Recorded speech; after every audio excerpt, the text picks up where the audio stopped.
ఈరోజు ఎంత దారుణమైన పరిస్థితి ఉంది అంటే రైతులు ఎలా పోయినా కూడా కనీసం పట్టించుకునే నాతులు లేని పరిస్థితిలో ఉంది. వరి రైతులే కాదు, ఈరోజు అరటి చూసినా అదే పరిస్థితి, మొక్కజొన్న చూసినా అదే పరిస్థితి, పత్తి చూసినా అదే పరిస్థితి, కొబ్బరి చూసినా అదే పరిస్థితి, వేరుశెనగ చూసినా కూడా అదే పరిస్థితి. ఏ పంటకు రేట్లు లేవు. చివరికి ఏ స్థాయిలో ఉంది అని అంటే కేజీ అరటి ₹10 అంట. కేజీ అరటి పన్ను ₹10.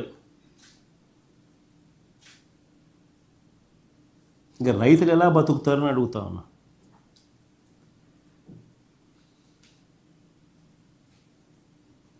ఇంతటి ఘోరంగా పాలన సాగుతూ ఉంది. అదే ఒకసారి గతంలో మా ప్రభుత్వ హయాంలో ఒకసారి పాలనను గుర్తు తెచ్చుకుంటే ఇలాంటి పరిస్థితులు, ఇలాంటి సందర్భాలలో వైఎస్ఆర్సీపీ ప్రభుత్వ హయాంలో గతంలో అప్పట్లో అరటి, చీనీ రైతుల కోసం ఏకంగా ప్రత్యేక రైళ్లు నడిపాం. అనంతపురం నుంచి ఢిల్లీకి, తాడిపత్రి నుంచి ముంబైకి, నంద్యాల కర్నూలు నుంచి గజియాబాద్కు, లక్నోకు ప్రత్యేక రైళ్లు నడిచినాయి. దీనివల్ల రైతులకు దళారీ బెడద తప్పింది. రవాణా ఖర్చు దాదాపు 40% తగ్గింది. ఎక్స్పోర్ట్స్ సైతం పెద్ద ఎత్తున అవైలబిలిటీ లేకొచ్చింది.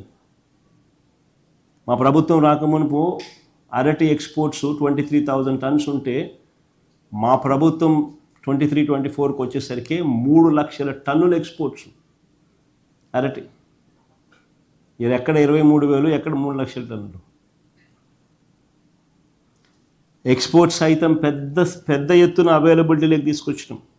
రైతులకు అదనంగా 20-40% రేట్లు పెరిగాయి. మరి ఈ ప్రభుత్వం ఏం చేస్తూ ఉందని అడుగుతాము.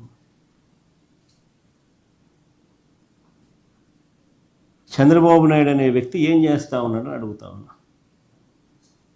నిద్రపోతున్నాడా?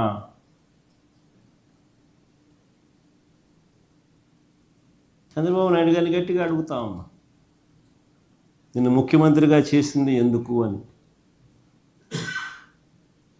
గాడిదలు గాయడానికా నిన్ను ముఖ్యమంత్రిగా చేసింది అని అడుగుతా ఉన్నా. కాదు కదా, గాడిదలు కాయడానికి కాదు కదా, పట్టించుకోవాలి కదా రైతులను.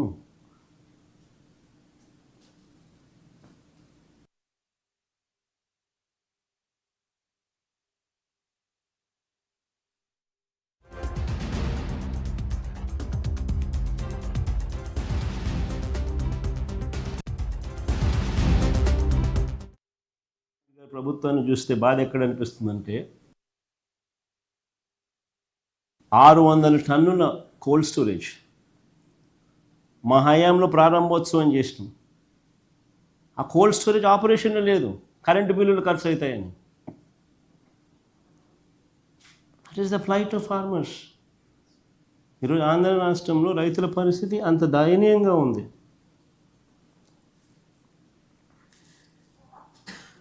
ఒకవైపున రైతుల పరిస్థితి ఇంత దయనీయంగా ఉంది. రైతులకు ఇచ్చిన హామీలు మోసంగా తేలుతూ ఉన్నాయి. ఇంతకుముందు లాస్ట్ ప్రెస్ కాన్ఫరెన్స్లో, ప్రెస్ మీట్లో నేను చంద్రబాబు నాయుడు రైతుల కోసం ఏం అన్న మాటలు ప్లే చేసి చూపించిన,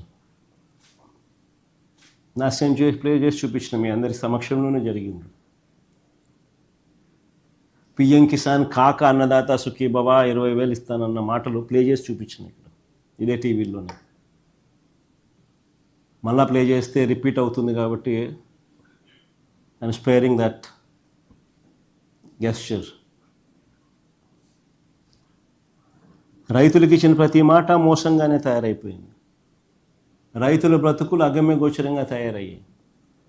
రైతులకు హక్కుగా ఉండాల్సిన ఇన్సూరెన్స్, ఉచిత పంటల బీమా పథకాన్ని రద్దు చేసినారు.